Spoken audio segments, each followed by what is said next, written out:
né, alguns aspectos que envolvem a Política Nacional de Saúde Mental.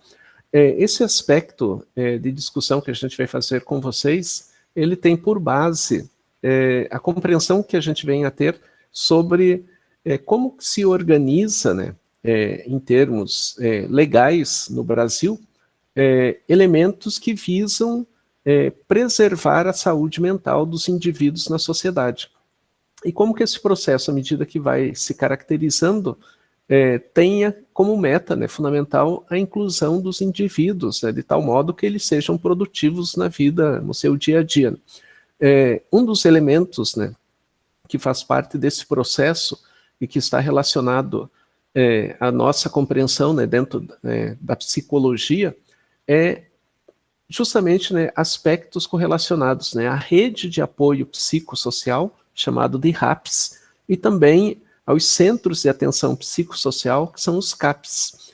E aqui a gente vai abordar alguns aspectos da construção e da compreensão que envolve a saúde mental e como que a psicologia vem participar desse processo para um bom entendimento, né, de como a saúde mental vai se construindo no Brasil.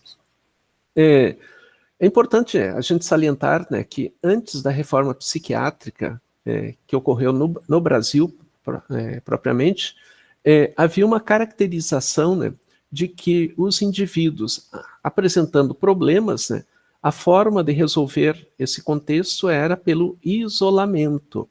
Esse isolamento, né, o que ele consistia, né? Então a pessoa apresentava algum desequilíbrio, independentemente da história desse desequilíbrio, né, se é uma desorganização da estrutura neurológica, se é algum problema de doença mental, se é um desajuste vinculado ao uso de substâncias psicoativas, independentemente desse histórico, o objetivo que existia, né, na construção dos manicômios e depois hospitais psiquiátricos era o isolamento, né? Então a base, o indivíduo está em desequilíbrio, ele atrapalha a dinâmica de funcionamento da sociedade e a forma de resolver é separando esse indivíduo dos outros, né? Então a ideia do isolamento, né? O manicômio trazia essa estrutura. E dentro do manicômio, o que se esperava era que ou o indivíduo se normatiza, que quer dizer, fica igual aos outros, ou ele fica internado para sempre. E como na maior parte das situações, né, envolvendo os desequilíbrios mentais, o indivíduo não se normatizava, o que o caracterizava era o internamento, sendo a lógica da instituição a base da totalização dos seus internamentos, que quer dizer, o indivíduo que chega a uma instituição, ele é internado e esse internamento não permite a esse indivíduo outra alternativa a não ser ficar lá dentro.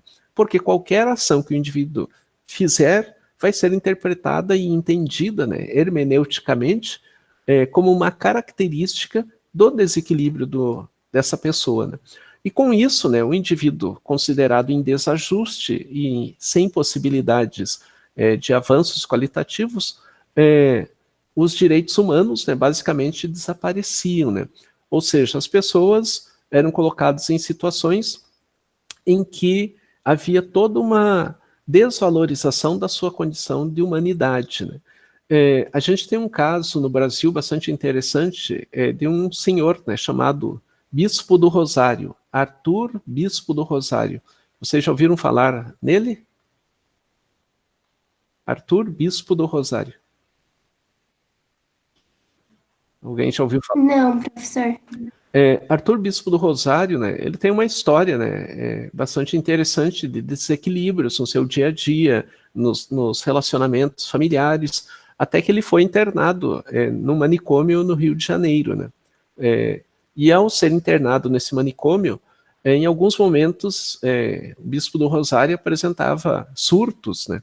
E a instituição como que resolvia, né? Então, se o indivíduo não apresentava os surtos, ele ficava dentro da instituição sem alternativas. Quando ele apresentava os surtos, ele ia para uma espécie de solitária, ou seja, o indivíduo, quando estava num desequilíbrio maior do que o regular, a solução para ele era solitária, né? Ou seja, ficava mais isolado além do isolamento que ele vivia. E o bispo do Rosário, ele se acalmava dentro da sua solitária ali, né, do seu isolamento completo, quando os guardas, os seguranças, né, da instituição davam a ele diferentes tipos de objetos, né, tecidos, botões, cola, diferentes tipos de materiais. E o Arthur Bispo do Rosário, né, isolado, começava a criar, a produzir a partir das experiências que ele tinha com os materiais naquele contexto, né.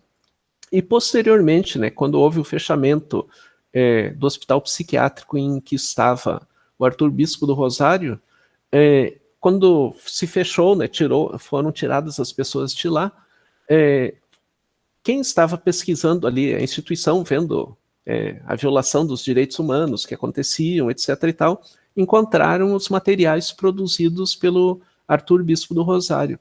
E esses materiais, né, converteram o Bispo do Rosário no primeiro e genuíno artista plástico brasileiro, né, que foi o material, né, que ele fez, né, dentro da instituição psiquiátrica, né, se tornaram referência e foram apresentados em diferentes salões, exposições de artes plásticas no mundo, né. E o Arthur Bispo do Rosário criou um movimento em torno aí das artes plásticas. Então, nos seus delírios, desequilíbrios, né, se houvesse todo um trabalho de humanização, né, a arte do Arthur Bispo do Rosário, né, poderia ser o caminho para a sanidade mental dele como de outras pessoas, né. Tanto que, por exemplo, nos CAPs, né, Centro de Atenção Psicossocial, quando se tem lá as pessoas, né, que vão até lá buscando auxílio, o trabalho com artes plásticas é uma das formas, né, trabalhos com argila, trabalhos com pintura, são formas, né, de terapias ocupacionais em que os indivíduos vão se sentindo integrados, incluídos nas relações nas quais eles participam, né, no seu dia a dia, na família, no trabalho e assim por diante. E na época, né, meramente, né, se não fosse o pessoal da segurança, o pessoal que trabalhava ali, ceder os materiais para o Arthur Bispo do Rosário, nem isso ele teria, né. E a gente teve, né, enquanto o Bispo do Rosário viveu, né, uma produção de arte de primeira qualidade, né, de referência. Porém, né, aquilo que era produzido naquele momento pelo Bispo do Rosário era considerado lixo, porcaria, coisa sem valor, né. Enfim, né. E depois da reforma, né, da reforma psiquiátrica, especialmente no Brasil, né, buscou-se, né, ampliar as dimensões, né, em relação à saúde mental, observando, né, o que foi feito no passado em relação ao que a gente deve fazer, né, no presente e no futuro, né. O primeiro aspecto, né, é uma compreensão territorial, que quer dizer, né, que todos nós temos famílias, todos nós temos vínculos e todos nós fazemos partes de um locus da sociedade.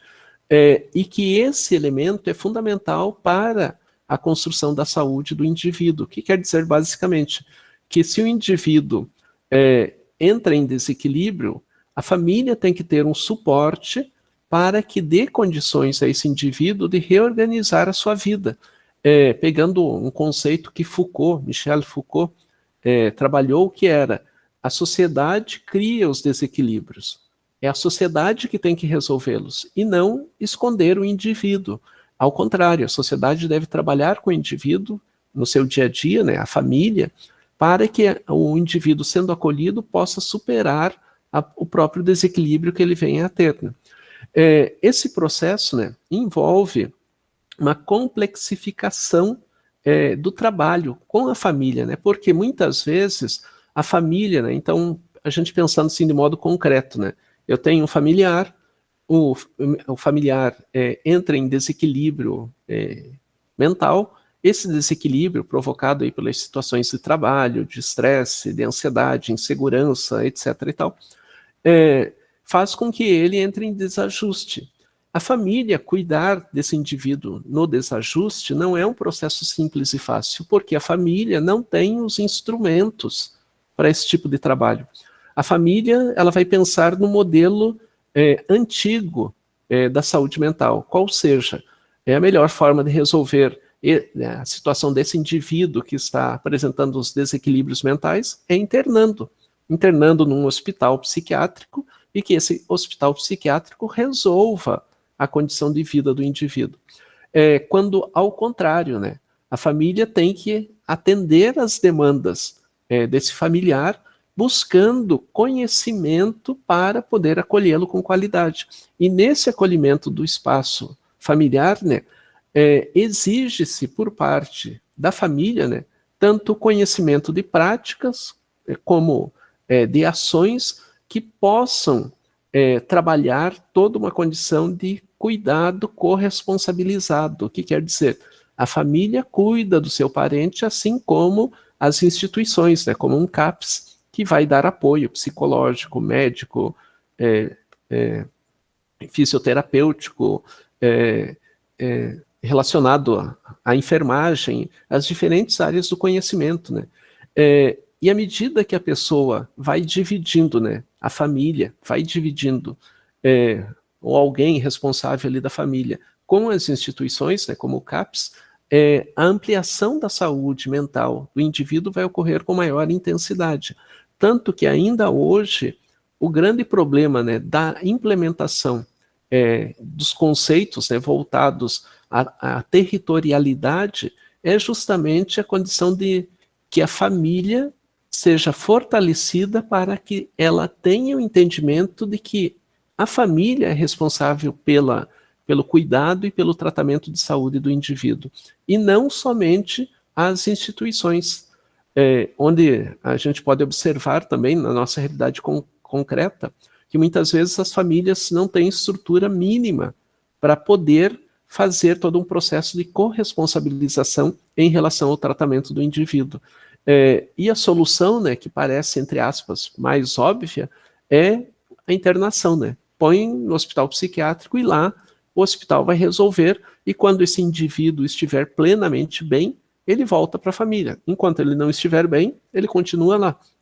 Esse processo, né, de saúde mental, a gente observa de modo mais consistente também na nossa atualidade com os idosos.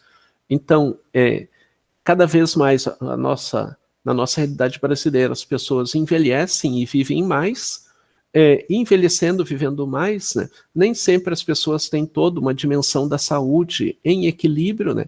Então, por exemplo, né, as doenças mais comuns, né, no envelhecimento, diabetes e especialmente, né, a pressão alta, né, que vão desorganizando a estrutura do corpo do indivíduo, e no caso da pressão alta, né, o indivíduo tem sérias possibilidades e riscos, né, de ter acidentes vasculares encefálicos, que vão afetar a condição mental do indivíduo. E o indivíduo envelhecendo, nem sempre os familiares têm condições de entender como ser corresponsabilizado pelo cuidado do indivíduo, que precisa de um apoio também do ponto de vista mental. E muitas vezes a solução que os familiares passam a ter, e aqui não discutindo se isso é justo, é injusto, é adequado, inadequado, se é moral ou se é imoral, amoral, não discutindo nesse caminho, mas muitas vezes as famílias veem a solução como a internação nas instituições asilares, né, hoje chamadas de casas de repouso, e o nome correto, né, são instituições de longa permanência, em que os familiares colocam o idoso nessas instituições, e esses idosos vão ficar lá até o seu último dia de vida, de modo geral, né? Por quê? A dificuldade em recuperação de saúde mental basicamente não vai ter por falta de um atendimento regularizado. E numa instituição de longa permanência, né, as casas de repouso, basicamente se vai fazer o cuidado do dia a dia, e não necessariamente um tratamento de saúde mental, né? Alguns aspectos, né, em termos de construção, né, das instituições manicomiais até a gente chegar na reforma psiquiátrica, né? Então, na Idade Média, né, basicamente, as pessoas que apresentavam desajustes eram acorrentadas, eram presas, porque poderiam causar algum mal à sociedade. Então, a forma de resolver era acorrentando esses indivíduos. Esses indivíduos acorrentados num canto aqui, ali, acolá, né, alguns casos, né, os indivíduos eram amarrados, né, na floresta, né, levava-se ou a pessoa em desequilíbrio, a floresta amarrava o indivíduo nas árvores para evitar que eles voltassem para casa, né, porque eles seriam perigosos, né, ali no dia a dia, né. E a partir dessas caracterizações é que lá no século XVIII se estabelece o espaço dos manicômios de modo mais efetivo, né? Então, um local para abrigar as pessoas que não têm abrigo, né? Muitas pessoas, né, começaram também a ser abandonadas nas ruas, né? Então, alguns amarravam os indivíduos nas árvores, na floresta e deixavam por lá, né? Outros prendiam os indivíduos nas suas casas e outros levavam o indivíduo em desequilíbrio à rua, deixavam o indivíduo amarrado num canto ou solto, e o indivíduo passava a perambular pela cidade sem um destino próprio, né? A necessidade dos manicômios foi justamente porque havia um aumento significativo de indivíduos perambulando. Então, os indivíduos sem direção, sem rumo, e a necessidade de estabelecer um local para eles, né? Mesmo que nesse local não existisse nenhuma forma de tratamento, né? Era basicamente um depósito onde você ia amontoando os indivíduos para que eles não trouxessem, né, desequilíbrios para com a sociedade, né? No século XIX, foi se instituindo, né, dentro dos manicômios, né, formas de fazer com que o indivíduo se acalmasse nos seus momentos de desequilíbrio. Então, o indivíduo em desequilíbrio mental, mas que vai para um lado, vai para o outro, não atrapalha em nada a dinâmica ali do manicômio, não havia problema nenhum, né? Pode ficar aqui, ali, acolá, que não atrapalha, né? Se ficar amarrado, não atrapalha, se ficar sentado, não atrapalha, se ficar dentro de uma cela, não atrapalha. Era esse o objetivo da instituição. Porém, haviam outros indivíduos que apresentavam nos seus surtos desorganização, ou seja, pegam uma mesa e vira, pega uma cadeira e quebra, agarra uma pessoa que está do seu lado, e essas ações eram consideradas ações completamente inadequadas dentro daqueles espaços. E as formas, né, de contornar essas violências, esses surtos por parte dos indivíduos eram através de torturas, né, chicotadas, sangrias, o indivíduo era amarrado em determinadas máquinas e ficava girando o indivíduo, né, até que ele se acalmasse. E como os indivíduos, né, em surto ou em situações muito impulsivas desequilibravam ali as relações, né, começou-se a criar espaços para que eles ficassem mais limitados, né? Aí que vai surgindo os espaços de isolamento, né, as solitárias, né? Entra em surto, vai ficando preso. Quanto mais surto, ou quanto mais se caracteriza esse indivíduo como alguém que não se ajusta mesmo dentro desse espaço que é o manicômio, a característica era o isolamento completo do indivíduo. No século XX, né, na sua segunda metade, que principalmente ali a partir dos anos 50, né, um psiquiatra italiano chamado Franco Basaglia, ele passou a trabalhar dentro de uma perspectiva diferente do que havia até então na Europa, caracterizado pelas formas de atendimento às pessoas com transtornos mentais, né? Então, Franco Basaglia, ele começou a introduzir, em termos de discussão, de debate, de perspectiva, que a forma de tratamento das pessoas em desequilíbrio mental não era isolando-as em espaços em que elas não pudessem exercer a sua humanidade de modo completo. Então, Basaglia dizia assim: o tratamento nos manicômios é desumano. As pessoas que têm desequilíbrio mental têm um desequilíbrio mental construído nas suas relações, no seu dia a dia, na vida. E a forma de trabalhar a saúde mental desses indivíduos é fazendo com que esses indivíduos tenham acesso ao trabalho, às atividades, ao dia a dia das relações. E essa construção é que vai permitindo a cada indivíduo todo um empoderamento em termos de saúde mental. E esse processo vai permitindo a cada indivíduo, nos seus contextos e experiências, a humanização de si mesmo, né?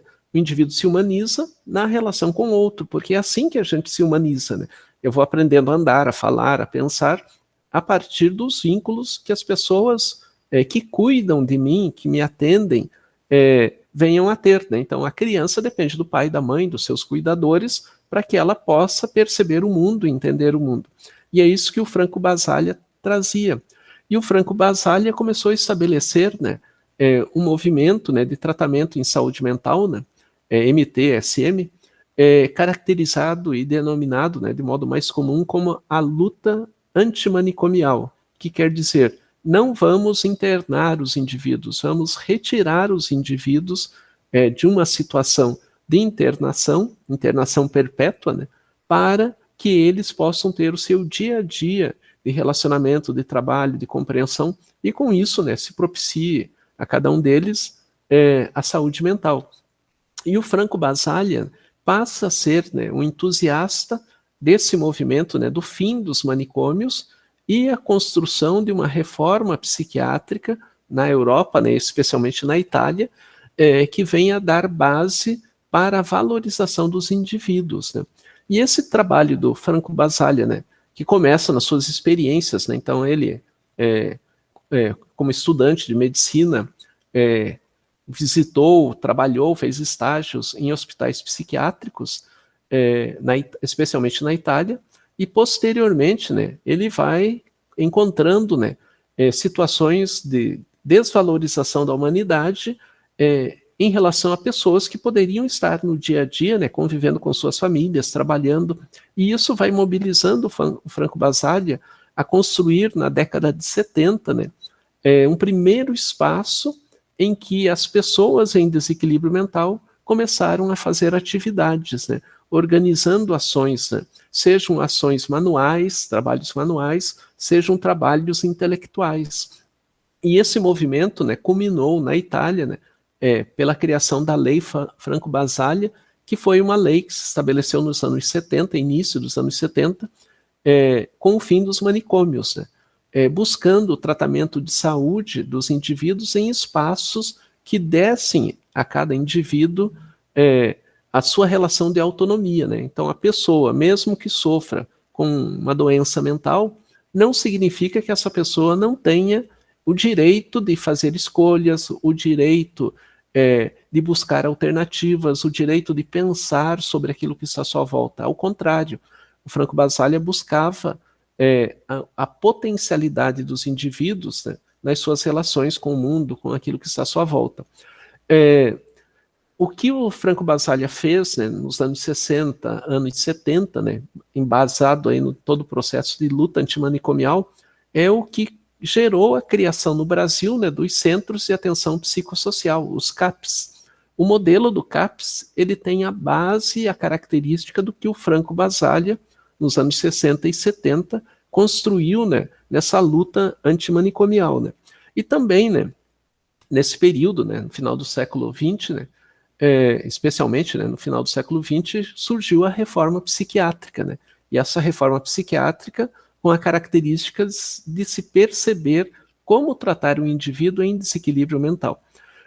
Vale salientar, né, que a reforma psiquiátrica, o que se esperava, né, quando os movimentos se organizaram, era que não existisse mais o hospital psiquiátrico. O que se estabelecesse, né, em termos da reforma psiquiátrica fosse a existência dos Centros de Atenção Psicossocial, os CAPs, correlacionados, né, aos núcleos de atenção psicossocial, que é o NAPS, e também ao RAPS, né, a Rede de Atenção Psicossocial, né, então as expressões bastante comuns, né, digamos assim. Porém, né, por uma ação dos hospitais psiquiátricos, né, que eram os antigos manicômios, eles conseguiram se estabelecer, né, então por influência junto aos deputados que vão organizar a Constituição lá de 1988, acaba se identificando aí dentro da construção da saúde mental que, além do CAPS, né, teria como base, como existência, como fundamentação, também a existência dos hospitais psiquiátricos, né? E esses hospitais teriam a característica de receber os pacientes e esses pacientes ficarem lá por um bom tempo, né? A partir do momento que o hospital psiquiátrico considere que aquela pessoa tem que ficar lá enquanto sua saúde mental não for superada, né? E a ideia do CAPS é justamente algo diferente, né?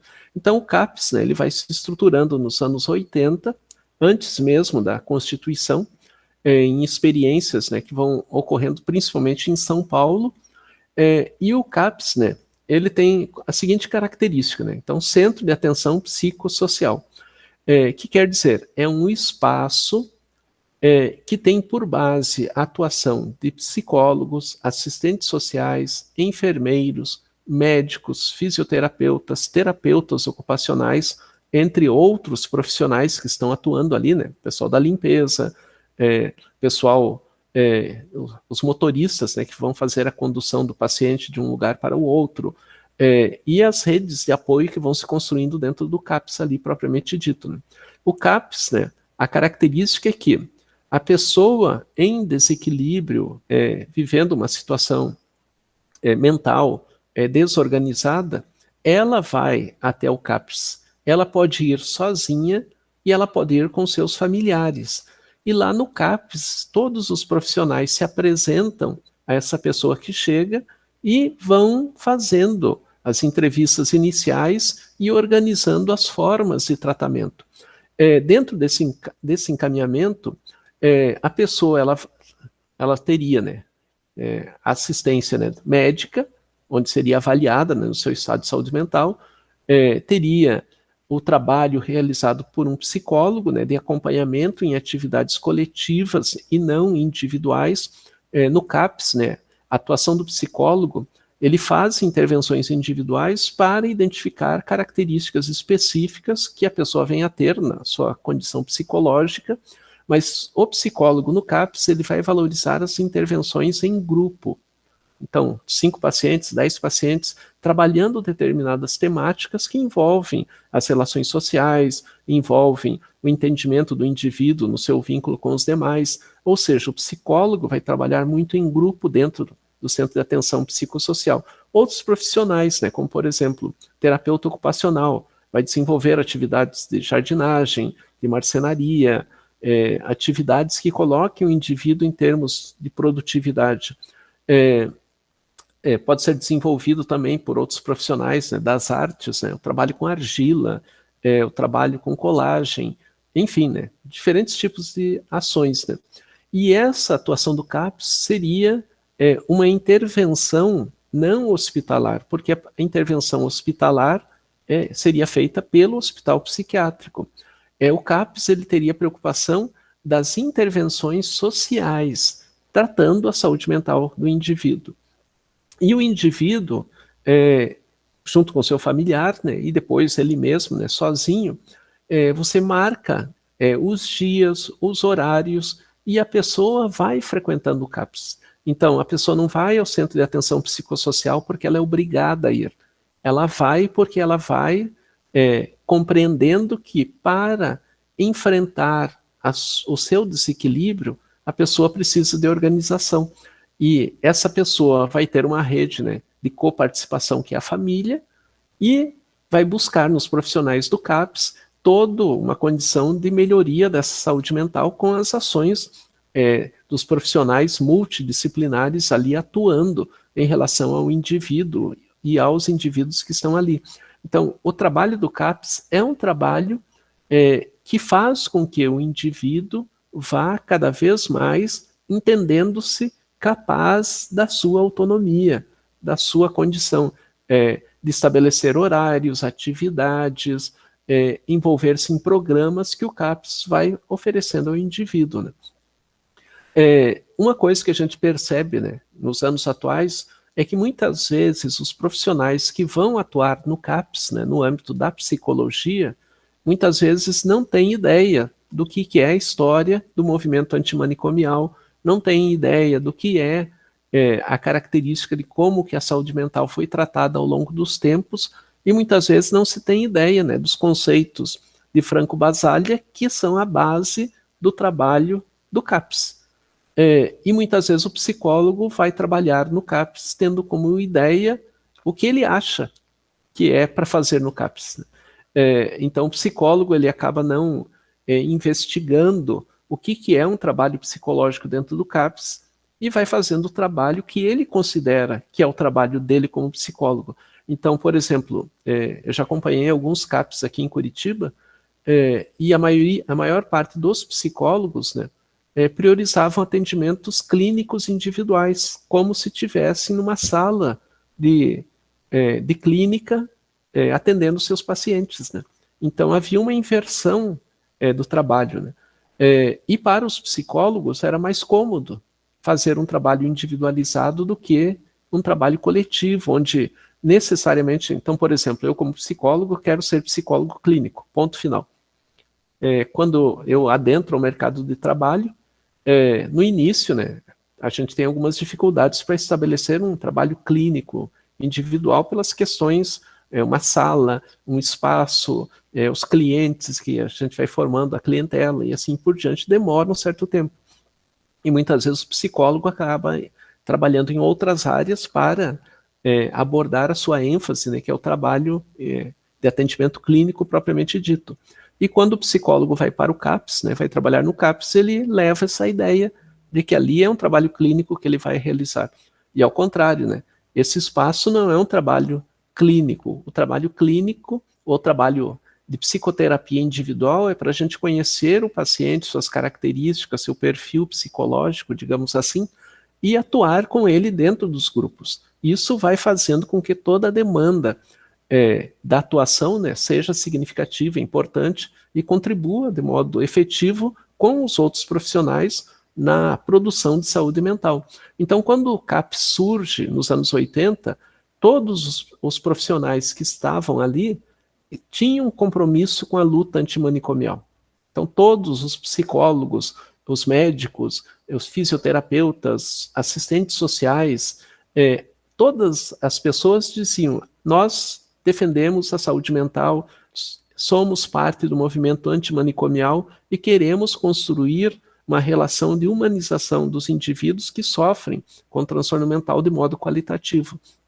E isso não redundou de modo efetivo com o passar do tempo, porque à medida que os CAPs foram se ampliando, nem todo profissional que foi trabalhar no CAPs, né, isso vale para as diferentes áreas, tinham essa identidade com a luta antimanicomial. Nos anos 80, né, surge, feito no Brasil, a primeira Conferência Nacional de Saúde Mental, que vai discutir justamente os rumos, né, desse núcleo de atenção psicossocial, do NAPS, do CAPS, e dos espaços, né, em que a saúde mental seja valorizada nos indivíduos. Nos anos 80, né, também, né, em 88, é promulgada a Constituição, né, que é denominada de Constituição Cidadã, e nessa Constituição se vai estabelecer muitos direitos sociais aos indivíduos, né? A gente sabe que boa parte desses direitos, né, não são cumpridos, né, conforme diz a Constituição, né? Então, a lei maior do país, que é a Constituição, tem vários itens que promovem cidadania, promovem justiça social, mas que não são efetivados por questões jurídicas, interpretativas, enfim, né, que é vontade política, né, também. E a gente tem conceitos, né, na nossa Constituição muito importantes e significativos, porém pouco valorizados no nosso dia a dia. E dentro da Constituição de 88 é que surge o Sistema Único de Saúde, o SUS, né? O Sistema Único de Saúde, né, quando a gente olha na sua dimensão conceitual, ele é um dos melhores que se tem no mundo, né? Claro que a gente pode dizer assim, o quê? O SUS, um sistema bom de saúde? Da onde, né?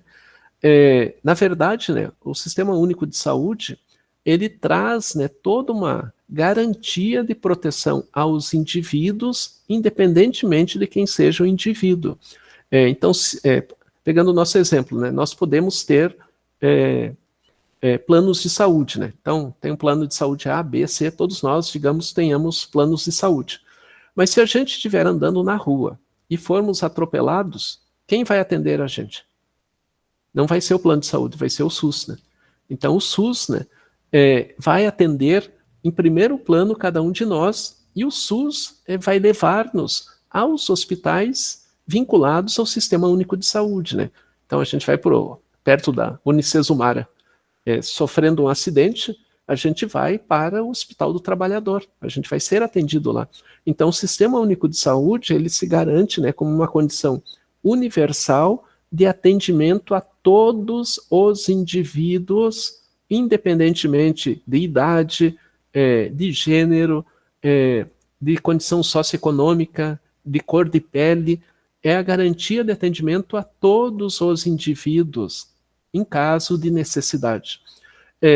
Quando a gente olha para o SUS, né, e diz assim, nossa, esse sistema não funciona, filas, não tem profissionais, e assim por diante, a gente observa uma série de situações que levam o sistema a não funcionar naquilo que ele poderia ter, né, como algo fundamental, né?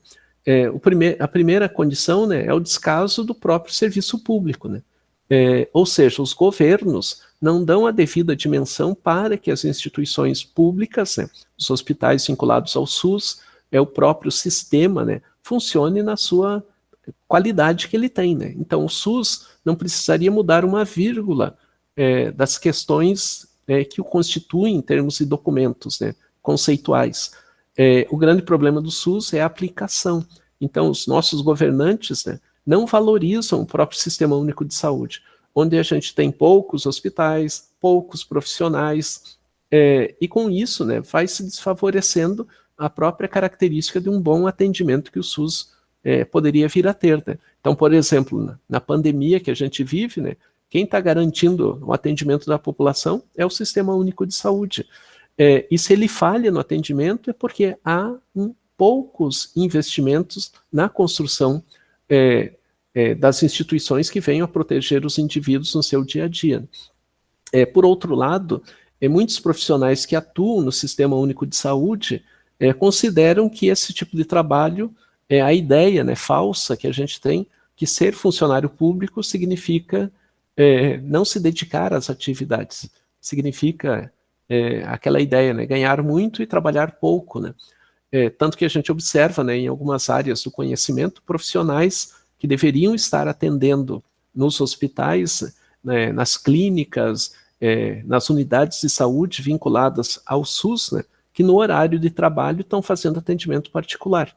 Ou seja, ao invés de estarem, por exemplo, né, a gente vai num espaço, né, uma unidade de saúde, naquela unidade de saúde deveria ter, pegando o exemplo da medicina, que é mais comum, né, deveria ter lá 20 profissionais de medicina. Só que chegando lá na unidade de saúde, você tem um profissional de medicina. Onde estão os outros 19? Esses outros 19 continuam recebendo, porém estão atendendo nas suas clínicas particulares, né? Pegando exemplos e contextos, né? Então, tempos atrás, né, você não precisava bater cartão. Então, o profissional chegava no horário, fazia seu atendimento, terminava os atendimentos e ia embora. Posteriormente, né, os profissionais passaram a não ir, né? E o sistema, né, precisava dos profissionais, então não demitia o profissional não ia, e esse profissional continuava recebendo ali nas suas garantias, né, de segurança no trabalho. Posteriormente se instituiu o relógio ponto. Então as pessoas chegavam, batiam o ponto, trabalhavam, quando saíam, batiam um ponto, você pegava o cartão ponto ali e via os horários de chegada e saída para fazer os devidos pagamentos. No início, né, boa parte dos profissionais reclamaram, para que relógio ponto, né? E depois se resolveu a situação, né? Alguns quebravam o relógio ponto, né? Quebrando, você não tem como fazer os registros, né? E depois teve uma solução, né? Então, dos 20 profissionais, né, dos 10 profissionais, um ia ao trabalho, batia o ponto dos outros 9 e o pessoal ia fazendo revezamento, né? Quando se descobriu essa prática, né, se colocou câmera, né, para filmar a pessoa que vai bater o ponto, para ver se é ela mesma, né? O pessoal quebrava as câmeras para evitar que fossem identificados quem estava batendo o ponto. Posteriormente, né, se criou o digital, né? Então você coloca o teu dedo ali para identificar que é você mesmo que entrou naquele horário, e você coloca a sua digital para dizer que é você mesmo que está saindo. Ou seja, não tem como outro fazer isso. O pessoal criou, né, luvas de dedo com a impressão digital de cada um dos profissionais que deveria estar lá. Então, basicamente, o que acontecia, né? Eu pegava a luva de dedo do profissional X, colocava no meu dedo, colocava no ponto e fazia o registro, né? Ou seja, muitas vezes o descaso, né, com a saúde pública, ele não é só necessariamente da classe política, né? É também dos profissionais que atuam dentro das unidades que envolvem o serviço público, e isso vai fazendo com que o Sistema Único de Saúde vá ficando cada vez mais fragilizado, né? Esse modelo de Sistema Único de Saúde, né, ele é inspirado no modelo canadense. No Canadá não existe saúde privada. O que existe no Canadá é só saúde pública. Assim como na Inglaterra, né? Só saúde pública. No Brasil, né, a gente tem esse híbrido de saúde pública com a saúde privada, correlacionado aí aos planos de saúde, né? Que é o modelo, né, de plano de saúde dos Estados Unidos, né? Então, nos Estados Unidos não tem saúde pública. O que tem lá é saúde privada, né? Quando a gente resolve ir para os Estados Unidos, a gente tem que ter um bom seguro de viagem para que garanta, né, se acontecer alguma coisa, a gente esteja protegido. Caso contrário, o custo, né, do trabalho nos Estados Unidos, em termos de saúde, da atuação dos profissionais, acaba sendo bastante caro, né? Na década de 90, né, tem a criação do Programa Saúde na Família, PSF, né? Esse Programa Saúde na Família significa, né, que os profissionais, né, que estão atuando nas unidades básicas de saúde, né, nos postos de saúde, façam acompanhamento nas casas dos indivíduos que moram naquela região abarcada pela unidade básica de saúde. Ou seja, os profissionais de saúde, assistente social, psicólogo, médico, fisioterapeuta, entre outros, né, vão às casas, né, das pessoas que têm dificuldades no seu deslocamento até a unidade básica de saúde e que precisam, né, de uma orientação regular, né. Então, na década de 90, ocorre a segunda Conferência Nacional de Saúde, que vai debater os encaminhamentos, né, de funcionamento do CAPS, do NAPS e também dos chamados hospitais-dia. Hospitais-dia, né, tinham como característica, quando um indivíduo entra em surto, em desequilíbrio intenso ali, em impulsividade, o encaminhamento inicial, o atendimento no hospital-dia, né, para abarcar as dificuldades, né, que o indivíduo está apresentando ali naquele início, e depois fazer uma orientação. A família, também é o indivíduo, à medida que ele vai tendo um equilíbrio melhor em termos de atuação e demonstrando os caminhos, né, especialmente do CAPS, né, para que haja todo um serviço, né, de análise, avaliação, acompanhamento e adequação em termos da saúde mental do indivíduo. E como os hospitais psiquiátricos passaram, né, a vigorar, né, como instituições, juntamente com o CAPS, que em caso de necessidade de atendimento tivesse toda uma orientação para que tipo de hospital o indivíduo poderia ir, né, um hospital-dia ou um hospital psiquiátrico, ou se necessariamente o atendimento do CAPS, né, vai dando conta da organização do indivíduo.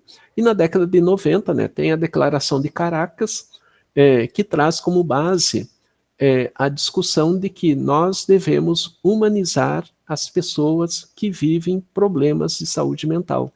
E nessa declaração, né, vai se buscando ações que deem aos indivíduos com transtornos mentais, desequilíbrios mentais, saúde, né? Então a ênfase que é promover saúde mental. E a forma de promover a saúde mental é fazendo com que o indivíduo volte às relações do seu dia a dia, dentro da família, nos estudos e no trabalho, especialmente, né? Em 2001, no Brasil, né, é promulgada a Lei 10.216, que basicamente, né, vai se reportar à Declaração de Caracas em termos da valorização da dignidade que a pessoa que vive problemas de saúde mental merece, né? E posteriormente, né, em 2001, né, tem a terceira Conferência de Saúde Mental, que vai buscando, né, novos caminhos e equilíbrios para a dinâmica de vida da pessoa, né, que convive aí com seus desequilíbrios, transtornos, enfim. Né. Com a elaboração da lei, né, no Brasil, né, em 2001, se busca, né, um processo em que as pessoas que estavam em instituições psiquiátricas por um tempo, digamos assim, longo, né, que estariam ali para sempre, né, possam ter toda uma condição de reorganização da sua vida em família. Né. Então, a primeira observação, né, que vai se ter, né, a partir da promulgação da lei, é que alguns hospitais psiquiátricos, que antes eram manicômios, né, tinham pacientes que permaneciam naquele espaço já há um bom tempo, né, 10, 15, 20, 30 anos. Né. Buscou-se, né, ter toda uma caracterização de acompanhamento de quem são esses pacientes nos hospitais psiquiátricos. Então foi feito um levantamento, né, bastante amplo das características que envolvem cada hospital psiquiátrico no Brasil, quem são os pacientes internados, e começou-se a instituir, a partir de 2003, um programa chamado De Volta para Casa. Nesse programa, né, buscava-se, junto aos internos, nos hospitais psiquiátricos, dados sobre suas famílias, né, tanto documentos, né, que pudessem retratar, né, da onde a pessoa veio, quem ela era, com quem ela convivia, e depois, né, posteriormente, buscar os familiares para que esse processo de desinstitucionalização viesse a ocorrer, ou seja, que a pessoa saísse do espaço psiquiátrico, hospitalar, e começasse a conviver com seus familiares. Né.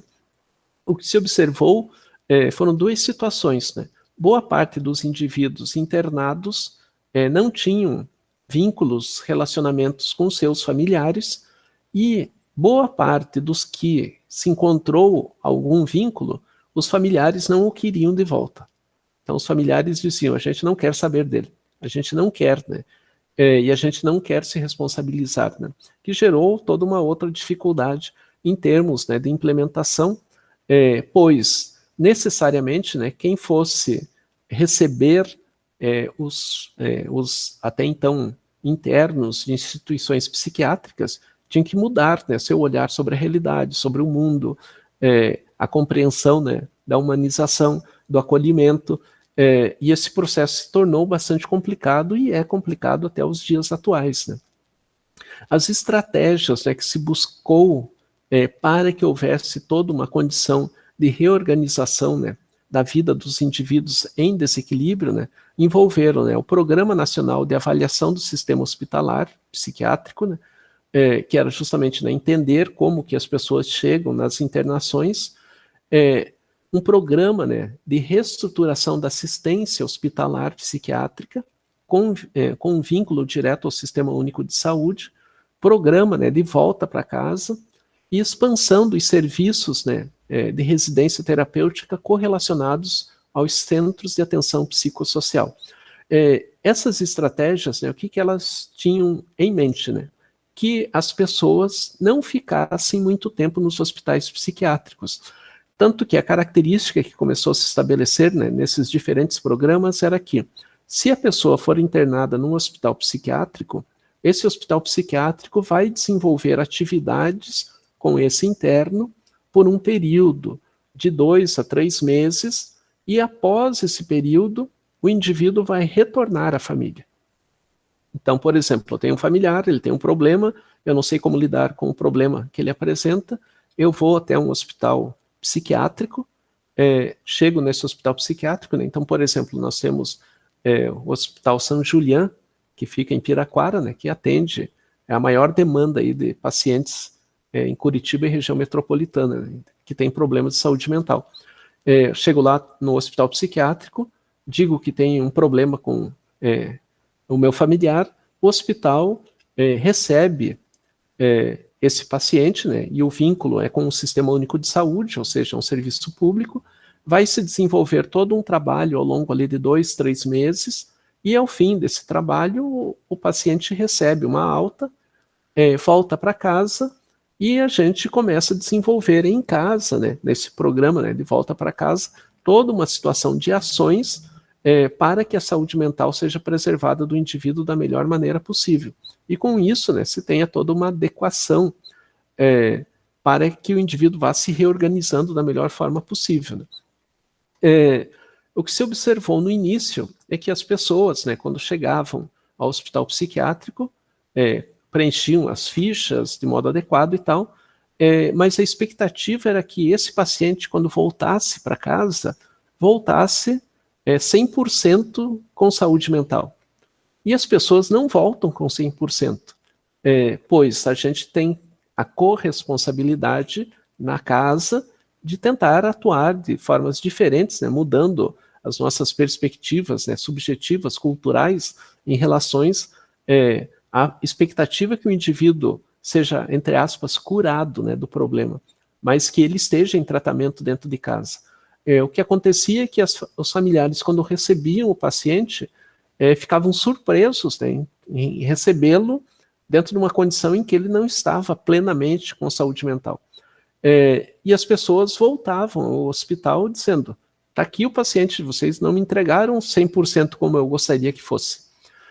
Isso acabou gerando toda uma situação, né, de que os hospitais diziam: não, ele vai para casa, ele não vai ficar aqui. E as pessoas em casa, né, sem condições de atender as demandas, né, que um paciente psiquiátrico tem, né. O que foi ocorrendo com o passar do tempo, né? As pessoas voltavam 1 semana, 2 semanas ao hospital psiquiátrico, faziam uma nova internação e começaram a mudar os seus dados de informação. Então, ao invés eu fazer a internação do meu paciente, eu mando outra pessoa da família. E outra pessoa da família colocava dados de endereço, por exemplo, de telefone, que não são os verdadeiros.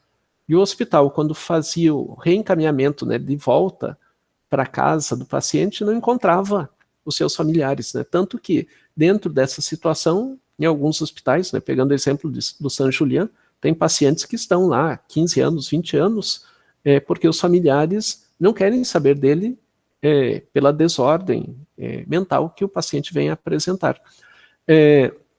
Essa caracterização, né, levou a uma reorganização do sistema hospitalar psiquiátrico, que a internação só é feita com a apresentação de documentos, para que a gente saiba, né, no caso do hospital, que aquele familiar é um familiar da pessoa, o endereço em que ela mora, o telefone, os dados em que possa entrar em contato com aquele outro familiar, ou seja, dando alternativas para que a volta para casa seja efetiva, seja qualitativa, e que a pessoa possa ter uma melhor recuperação da sua saúde. Né? E, essencialmente, né, é a necessidade de que as pessoas, né, envolvidas dentro de um processo de saúde mental entendam, né, que a inclusão social é o caminho para a saúde mental.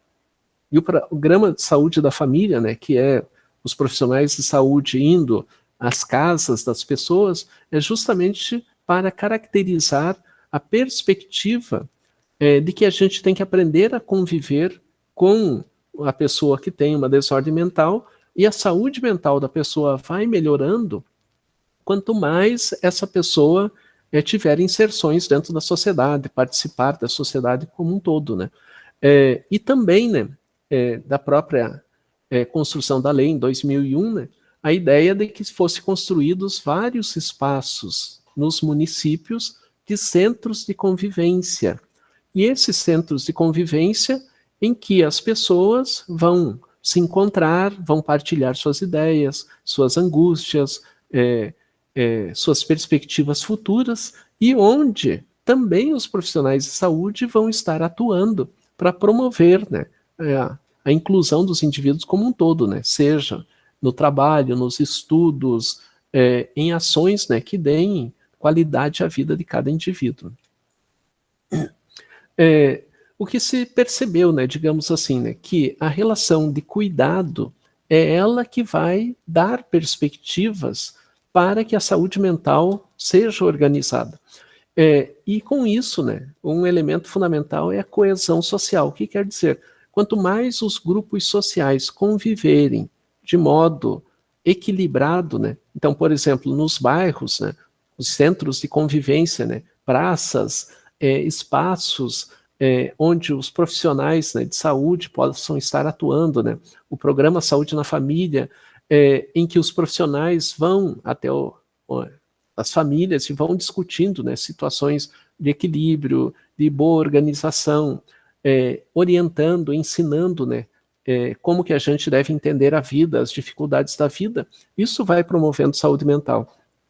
Também, né, observação em relação ao uso de substâncias psicoativas, né? Então, por exemplo, o álcool, nos dias atuais, né, a gente observa que ele é largamente utilizado. E o álcool, né, à medida que ele não tem uma contraposição dos trabalhos profissionais, né, ele vai se tornando algo comum e uma solução para diferentes situações da vida, para alegria e para tristeza, né? E a gente pode caracterizar, né, que no âmbito das propagandas, né, dos comerciais, o álcool ele é valorizado, né, como um momento de felicidade para todos os indivíduos, né? Mas ao mesmo tempo, né, o álcool é o que abre as portas para que os indivíduos se envolvam com outras substâncias psicoativas, né?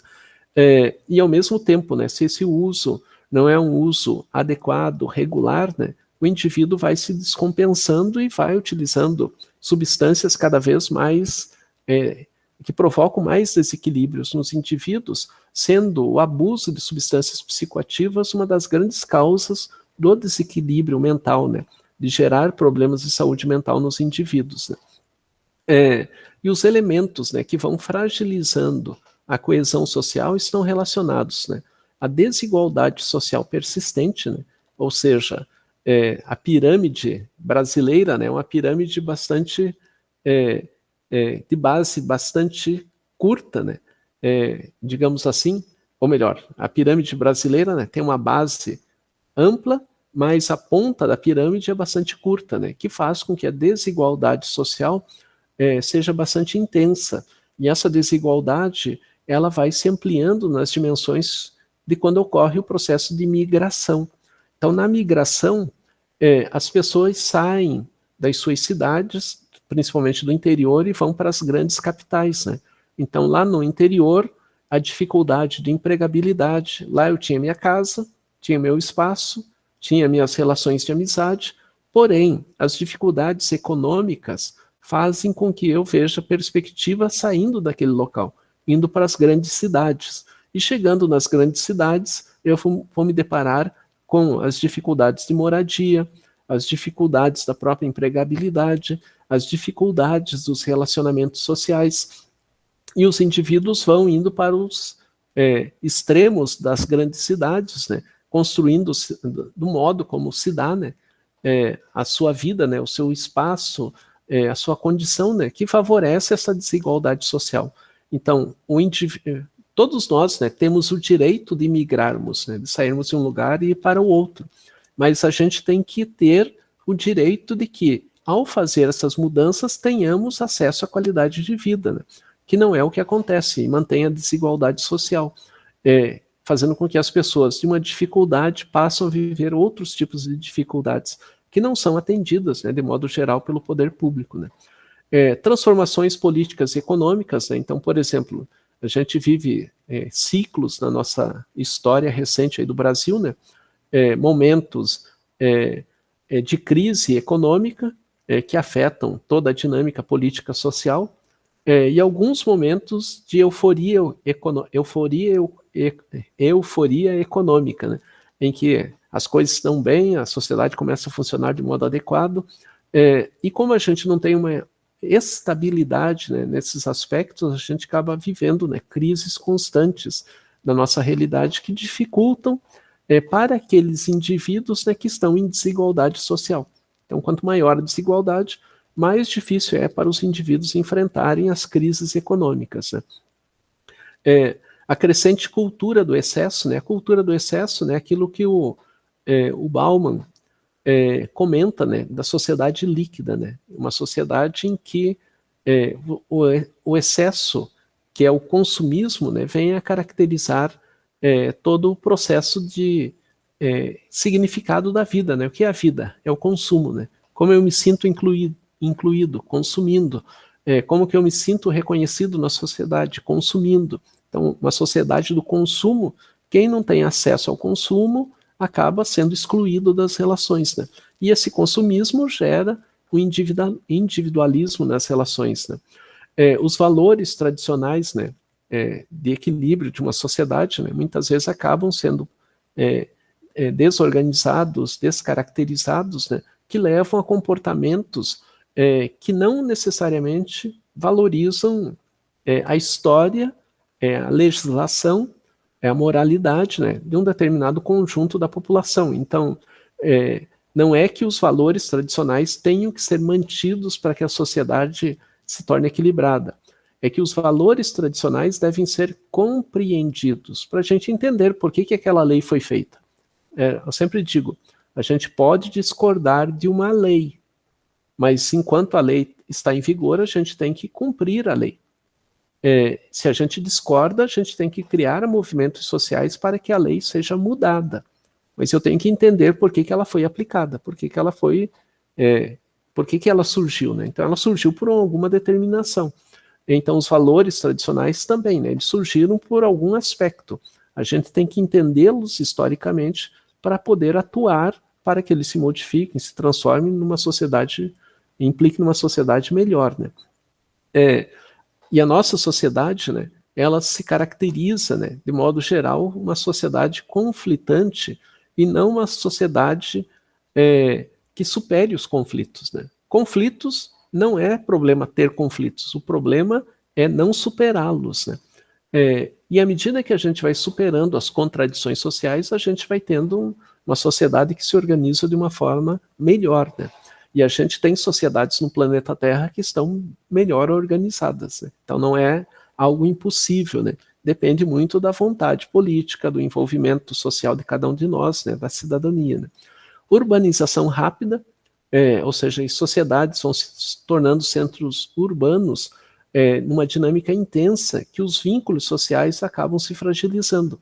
E essa urbanização rápida gira em torno, essencialmente, de como a gente vai sobreviver no nosso dia a dia. E não necessariamente como que a gente vai se humanizando no nosso dia a dia, né? Quebra no respeito à lei, né?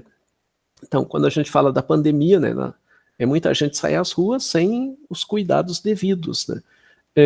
Ou seja, tem uma lei que diz fique em casa, se proteja, né? Uma lei, use máscara, né, por exemplo, e as pessoas não fazem esse uso. Mas não é por causa da pandemia especificamente, é que na nossa cultura a gente vai construindo uma relação de que não seguir a lei faz parte do nosso dia a dia. Então, por exemplo, indo para uma autoestrada, tem uma placa numa curva dizendo velocidade máxima 60 por hora. As pessoas passam 80, 100, 110, 120 km por hora, embora ali diga passe no máximo em 60. E as pessoas passam uma velocidade maior porque elas dizem, não dá nada. E aquela placa de 60 por hora está dizendo assim, para você ter segurança no seu trajeto, passe numa velocidade até 60 por hora. Acima dessa velocidade você se coloca em risco. Você coloca sua família em risco, você coloca outras pessoas em risco. Então é uma questão de cidadania, né? Respeitar as leis significa cidadania. E economia local correlacionada a substâncias psicoativas, né? Então, digamos assim, em alguns aspectos, né, em alguns bairros, em algumas núcleos onde as pessoas convivem, a forma de sobreviver ali envolve o comércio, né, de substâncias psicoativas. E as pessoas usam, vendem e sobrevivem dessa situação, que gera, né, todo um desequilíbrio social consistente, digamos assim, né? Uma rede de atenção psicossocial, né, ela tem que levar em conta, né, a promoção da coesão. E promover a coesão significa trabalhar em contraposição a esses elementos que ameaçam a própria organização de um equilíbrio social, né? Com isso, né, todo o processo de rede de saúde mental ele tem que levar-se em conta uma integração dos diferentes profissionais, das diferentes instituições, que quer dizer, né, hospitais, centros de atendimento, unidades básicas de saúde, centros comunitários, associações de moradores, ou seja, né, criar um vínculo articulado, levando em conta as diversas situações onde a promoção da igualdade, né, vai ser um valor determinante para os processos de saúde. Ou seja, todos os indivíduos que forem atendidos numa unidade básica de saúde serão atendidos, independente de quem sejam, levando em consideração a problemática que o indivíduo apresenta, né? E a necessidade de que ele seja acolhido com adequação, com respeito, com valoração, em que os profissionais de saúde são os primeiros a combater estigmas e preconceitos. Então, eu vou atuar com as pessoas e vou respeitar as pessoas na sua condição, levando em conta, né, que os processos de formação de cidadania são fundamentais. Então, o psicólogo que está atuando dentro dessa rede, ele tem que ter toda a noção de que a inclusão, o combate aos preconceitos, a busca de autonomia que os indivíduos venham a ter, é produção de cidadania. Então, a cidadania é nós, né, compartilharmos com os indivíduos todo um processo de atenção humanizada. Todas as pessoas têm valor, todas as pessoas merecem respeito e a gente vai atender a todos da melhor maneira possível, levando em conta as diferentes áreas do conhecimento, né, que de modo interdisciplinar vão dando assistência, cuidado e autonomia aos indivíduos, né? Então, o cuidado está vinculado à proteção, a assistência é o conhecimento que a gente vai trabalhar para com o indivíduo, né, dando a ele todo um fortalecimento, e a promoção é para que o indivíduo tenha autonomia, né, que ele possa dizer se ele concorda, se ele discorda, se ele é dependente, não é dependente, se isso é importante, não é importante na construção da sua identidade enquanto indivíduo, né. Dentro desse processo, né, de organização, de coesão, de participação social, é fundamental que os familiares ou os usuários, né, digamos assim, um grupo de pessoas que frequentam uma unidade básica de saúde tem vinculado essa unidade básica de saúde um centro de atenção psicossocial, tem vinculado essa unidade de saúde um centro de convivência, uma associação de moradores, em que os usuários daquela região participam fazendo trocas constantes dos seus contextos, situações, experiências, e isso vai favorecendo, né, principalmente, né, com a atuação, né, do programa Saúde na Família, em que o psicólogo faz parte desse processo, o entendimento de como que as famílias vão se organizando e como que as famílias podem contribuir para o controle social. Somente, digamos assim, com os moradores, né, de uma região, os familiares que estão naquela região, entendendo que eles têm autonomia para decidir sobre suas vidas e que eles podem promover ações sociais que deem equilíbrio. Controle social aqui é a ideia do equilíbrio, né, fazendo com que os indivíduos possam ter segurança no seu dia a dia, possam estabelecer todo um processo de trocas de informações que tenham por base uma educação permanente, um cuidado permanente, onde a gente vai partilhando das inter-relações. Então, por exemplo, na psicologia, a gente tem uma palavra que relaciona-se a preocupar-se com o outro. Alguém lembra qual é essa palavra? Empatia, será? Empatia? Não sei. Tem uma discussão bastante interessante, né, sobre empatia, né, que diz assim, né, que empatia é colocar-se no lugar do outro para entender as dimensões, né, de quem é o outro, né. Essa é a noção de empatia, né. Então, eu me colocar no lugar do outro para sentir, né, a alegria, a tristeza que o outro enfrenta no seu dia a dia. Mas é impossível que a gente faça isso. Eu não consigo me colocar no lugar do outro porque eu não sou o outro. Então a empatia na prática ela acaba não existindo. O que existe na prática é a compaixão. A compaixão significa eu entendo as dores e alegrias que se passam com o outro. E entendendo essas dores e alegrias, eu vou compartilhar com essa pessoa toda a relação de atenção à saúde, de cuidado, para que essa pessoa possa avançar. Então, um termo, né, que a gente usa pouco na psicologia, né, a gente pode estar redimensionando o seu uso, né, é justamente o termo, né, compaixão. Né? Compaixão é entender o que se passa com o outro. Agora, a empatia, né, que é a ideia de se colocar no lugar do outro, né, a gente não consegue fazer do ponto de vista prático. Né? Como que eu me coloco no lugar do outro? Né? Agora, entender o que se passa com o outro, né, do ponto de vista prático, a gente tem, né, que é o conceito de compaixão. E essa característica da compaixão, né, é um elemento fundamental que o psicólogo vem a ter na sua atuação nessas relações, né, no programa Saúde da Família, no Centro de Atenção Psicossocial, no CAPS. Né. E no Brasil, né, até o dia de hoje, né, e isso pode mudar, né, não é a garantia que continue sendo, a política que se tem, a política de redução de danos. Pegando o exemplo de uma situação, né, de uso de substâncias psicoativas. É um entendimento anterior, né, e anterior é antes de 2001, era de que se o indivíduo tem um problema em relação ao uso de substâncias psicoativas, esse indivíduo deve ser internado e a partir daquele dia ele não tem contato mais com nenhuma substância psicoativa. Ou seja, o indivíduo vai entrar num processo de usar substância por um período de 1 ano, 2 anos, 3 anos, para não usar nada. Esse programa, né, ele se caracterizava pela ideia de que a pessoa, a partir da internação, não vai ter contato com nenhum tipo de substância e, com isso, o indivíduo vai recuperar sua saúde física e mental.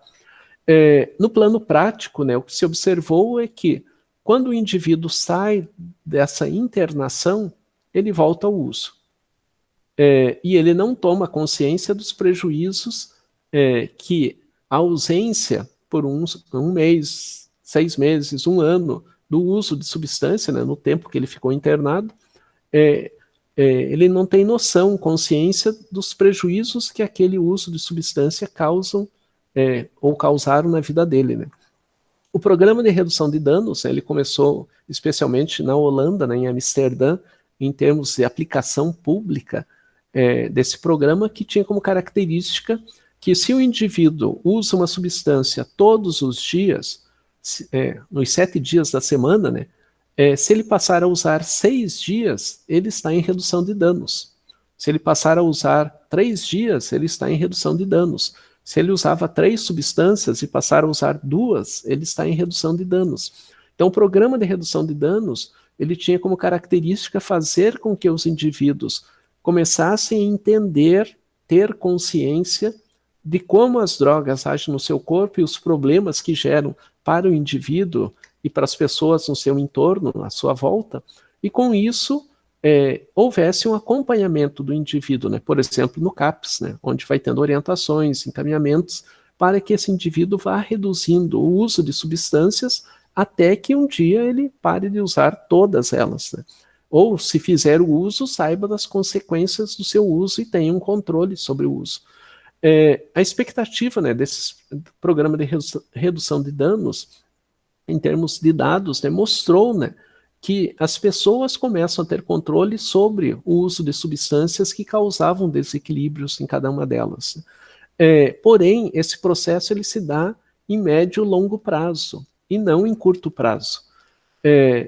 No Brasil, né, por exemplo, foram criadas, né, instituições vinculadas a tratamentos de saúde dos indivíduos, né, caracterizados por comunidades terapêuticas. Né. Ontem, né, o ministro,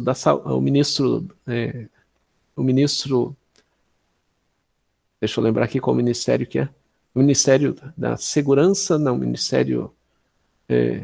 enfim, já lembro o nome do ministério, o ministro deu pleno poder, né, para as comunidades terapêuticas agirem no trabalho com pessoas que fazem uso de substâncias psicoativas. Né.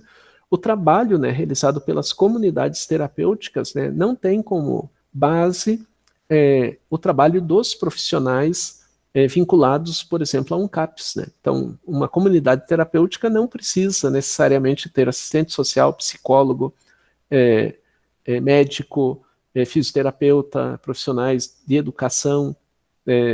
Basta ter pessoas com vontade de quererem trabalhar com quem vive situações de uso de substâncias psicoativas ou desequilíbrios na saúde mental. E a base, né, desse tipo de atuação é bastante de senso comum, né? Então, boa parte, né, das comunidades terapêuticas trabalham dentro de um viés de senso comum para tentar ajudar as pessoas a reduzir danos, né? E não com encaminhamentos técnicos, científicos, desenvolvidos, né, para que a saúde mental seja preservada ao longo do tempo, né? A gente diz que boa vontade é importante, né, mas ter conhecimento aliado à boa vontade se torna fundamental, né? Enfim, e a característica, né, por exemplo, de um projeto, né, que ainda está em vigor no Brasil, que é de redução de danos, teria por base, né, trabalhar os transtornos mentais, né, nas suas diferentes intercorrências, bem como os provocados, né, pelo uso de substâncias psicoativas que levam o indivíduo a se desorganizar do ponto de vista mental, né. Tempos atrás, né, a cola de sapateiro era substância muito utilizada nas ruas pelos indivíduos pelo seu baixo custo e fácil acesso. Hoje, a substância, né, mais utilizada é o crack. E o crack, né, ele é um produto barato, de fácil acesso aos indivíduos que estão na rua, né, principalmente. E o crack, né, ele tem uma alta taxa de dependência, que faz com que o indivíduo, né, acabe se perdendo, né, pela ênfase no seu uso, né? E a dependência do crack, basicamente, é que o indivíduo, ao fazer o uso do crack, ele tem um pico de alteração mental que dura em torno ali de uns 5 minutos, 10 minutos, e passa. E na sequência, né, o indivíduo sente a necessidade de ter o crack novamente. Então é diferente do uso de uma substância, né? Por exemplo, o indivíduo que faz uso da cocaína, ele usa e curte, entre aspas, aí, a cocaína ao longo de 3 horas, 4 horas, 5 horas. Né? No caso do crack, são 5 minutos, né? Que faz com que o indivíduo, né, é bastante comum entre os usuários de crack, né, que eles peguem a pedra, né, quebrem a pedra para tentar dividi-la ao máximo possível, para tentar fazer com que esse uso e esse pico de euforia, né, dure o máximo de tempo possível. E não vai durar, né, vai durar ali em torno de 5 minutos, que faz com que muitas vezes os usuários de crack, né, pareçam, entre aspas, aí, zumbis, né, ou seja, pessoas perdidas, vagando, tentando encontrar a substância novamente para tentar ter, entre aspas, né, o barato ali da substância que vai alienando-os cada vez mais. E como um dado fundamental, né, que a gente deve entender é que nas ações do trabalho psicológico, né, correlacionado à saúde mental, né, todo o processo, né, ele deve envolver relações de equilíbrio, né, que são chamadas ações intersetoriais, né. Essas ações intersetoriais, elas têm que tratar, né, para com o indivíduo, né, de que ele tenha acesso à moradia, ou seja, um local que não seja um hospital psiquiátrico, mas que seja uma casa, né, um espaço em que ele não só vá dormir, mas vai ter seus afazeres, vai ter seus livros, vai ter os materiais com que ele gosta de trabalhar, vai ter a sua forma, né, de ter um relaxamento, um descanso. O indivíduo tem que ter acesso ao trabalho.